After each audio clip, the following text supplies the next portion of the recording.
Hey guys, it's Lee Moto, and today we're going to turn my Icon Airflite into a full-fledged motovlog helmet.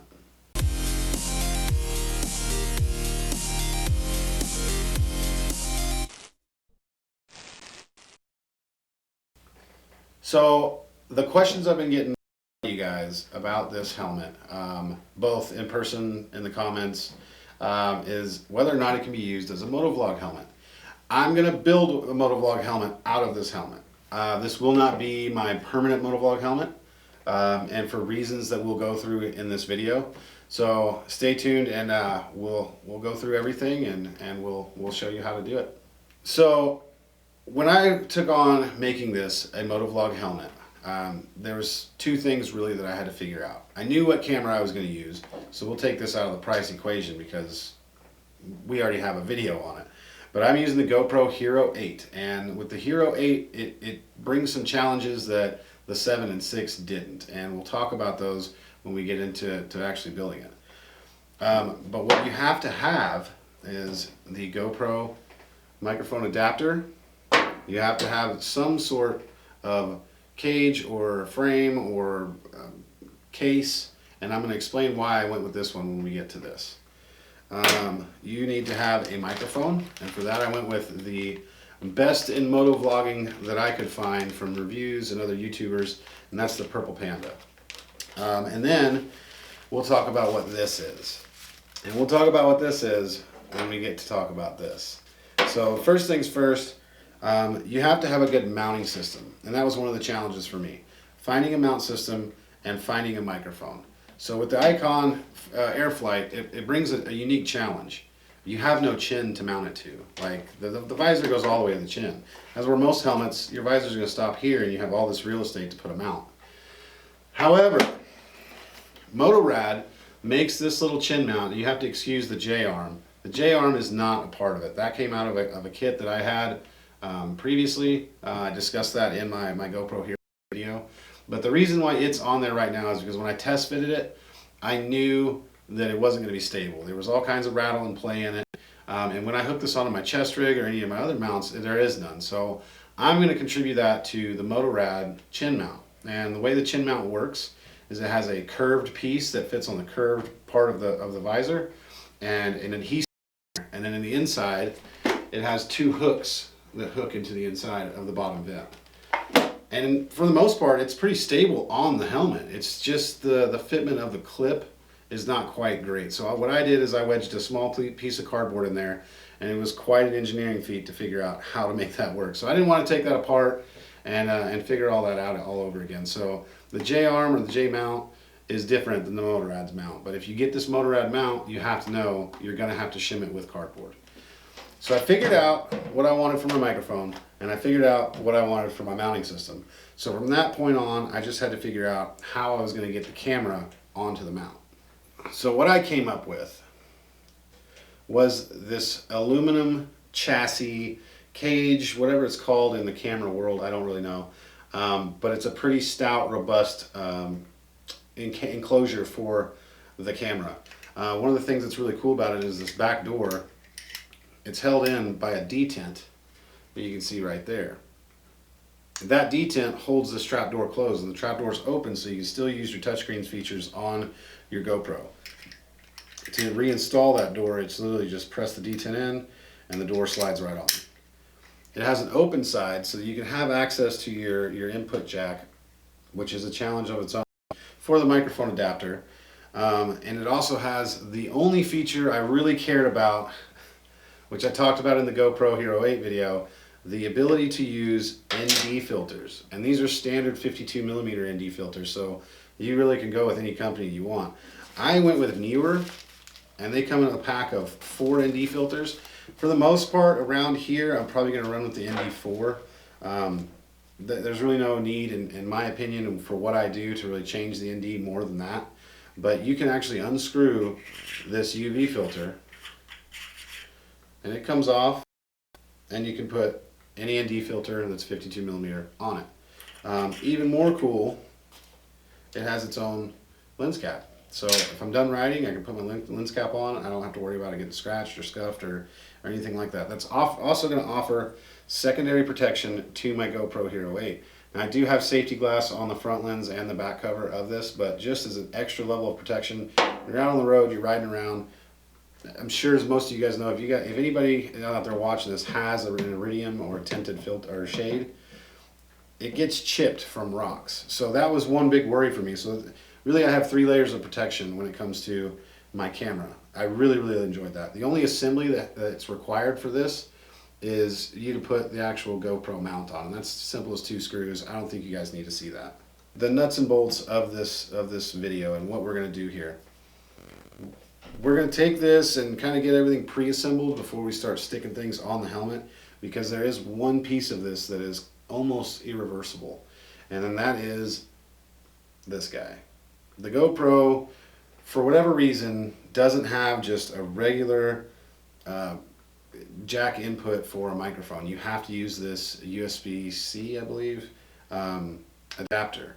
Not every one of these adapters will work either, because if you go on Amazon and you look up the adapters, these guys are really hard to find right now, and this video is made on June 13th, 2020. So if you're watching this in the future and they're not hard to find anymore, you know, don't think I'm lying to you. But they do have some other adapters, but if you read the reviews, they will not work with GoPros.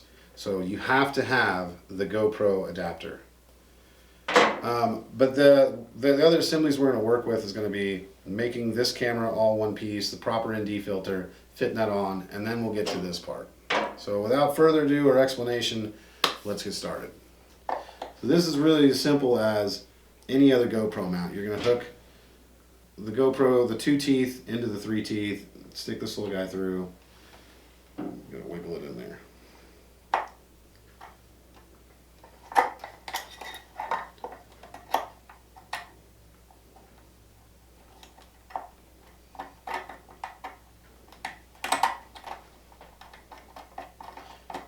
I'm not going to tighten it down all the way. I'm just going to get it snug, because I'm going to have to swivel this back and forth to get everything exactly where I want it. Then we're just going to pop the door off, get our camera in.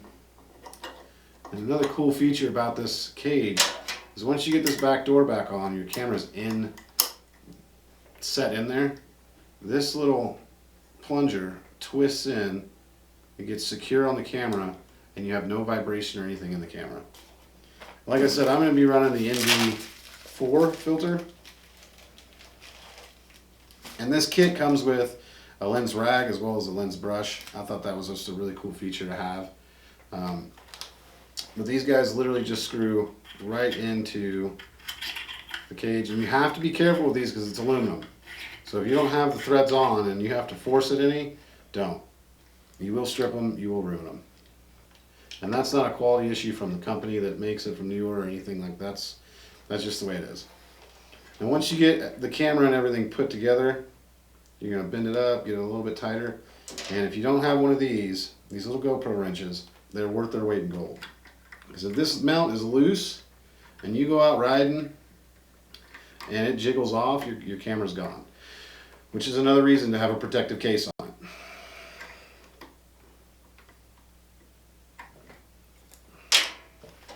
Okay, so now we have everything on our camera and our mount situated where we want it, how it's going to face, and that looks fairly good. We will make final tweaks on this. Usually, like before I go make a motovlog, I will look at it on my phone while I'm sitting on the bike, make sure that it's angled properly, and all that stuff. All the fine tuning will happen on the bike when you're actually riding. So this is our first hurdle, and this is the only piece of the puzzle that hasn't came in the mail yet. So the Hero 8 is unique in the fact that your microphone jack is behind this trap door. Not a big issue on the 7s because you can just go without the door, right? But we're not on this one because this door also holds your battery in. So I can't go out and ride with this until the door comes in that allows a hole for an audio jack. You can find them on Amazon. Everything that I'm using here, I'm going to do my best to get links into the description. So if you want this setup, you can get it. And this entire setup, minus the cost of the camera, was $127.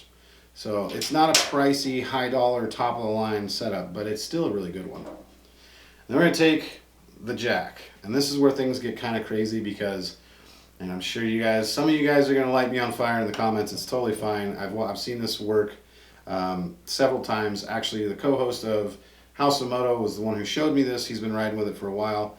I'm going to hot glue this to the side of my helmet. So the way I'm going to do that is I'm going to plug it in as if it was in fully functioning condition.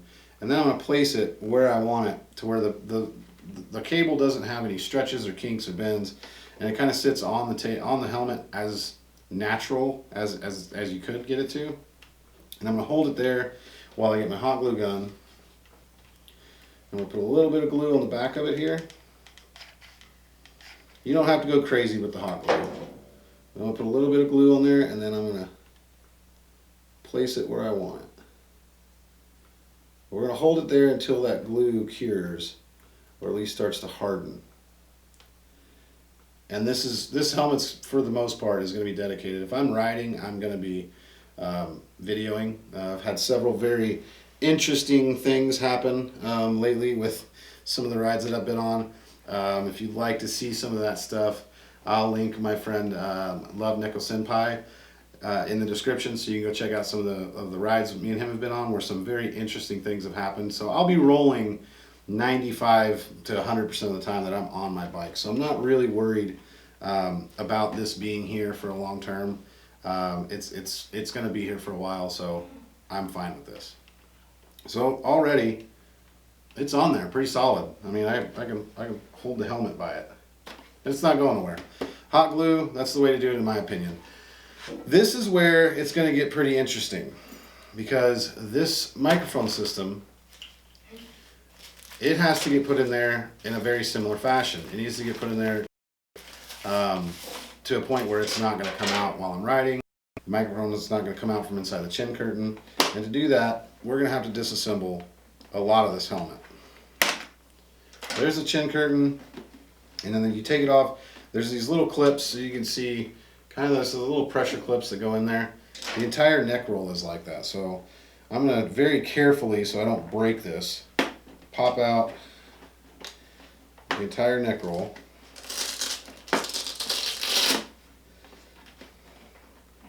And really you only have to take off one side.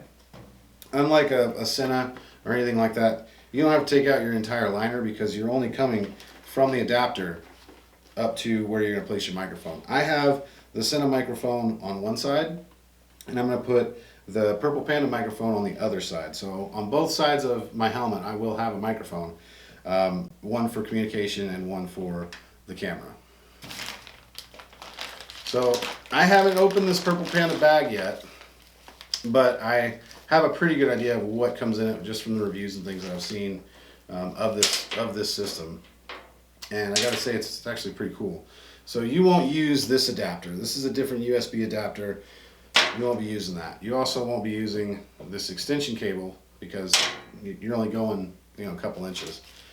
All those adapters, useless. The lapel clips, useless. This is a very important piece of this puzzle.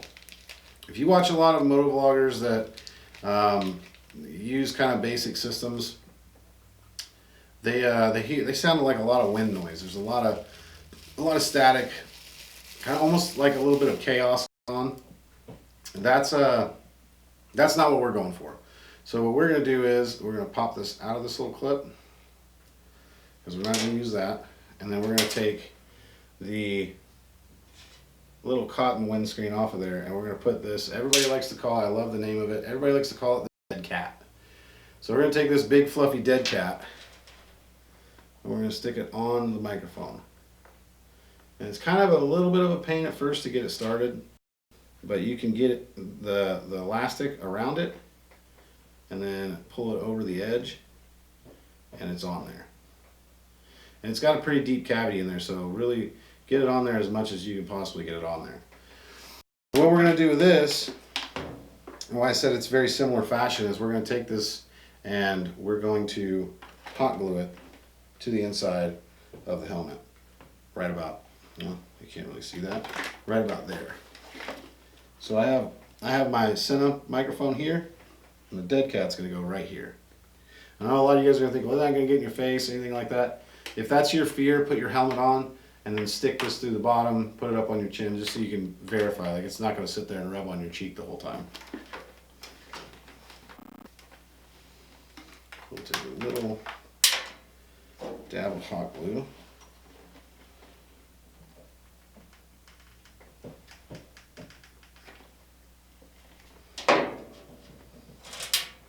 And we'll stick the dead cat right to it.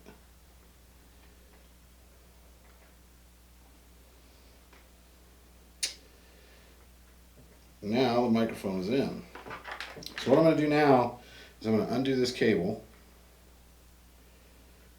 so it's not so bulky and I can hide it a little bit easier.